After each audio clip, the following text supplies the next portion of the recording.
calls tonight for an investigation after the Denver sheriff admits he doesn't know how his staff failed to notify ICE. An undocumented immigrant charged in a deadly hit and run, bonded out of jail, and then ICE was told after his release. So once again, Denver finds itself in the middle of the nation's immigration debate. And Liz Gilardi is joining us now with a look at the broader impact here, Liz.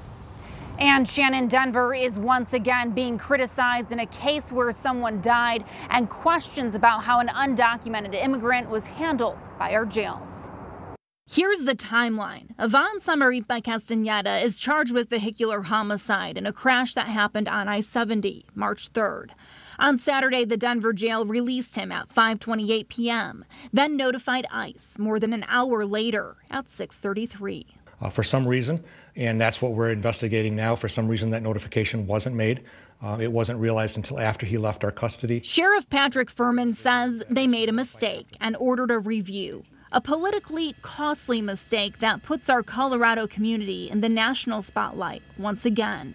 On one side, immigrant rights groups say it's politicizing people. Having police be sympathetic to the desires of ICE it pushes people into the shadows. On the other side, friends of the man Zamarripa-Castaneda is accused of killing say it just doesn't feel fair. It's like our government has turned their back on us, and it seems that the illegal aliens are the ones that have the rights, that get all the breaks. He's considered an immigration fugitive, according to ICE.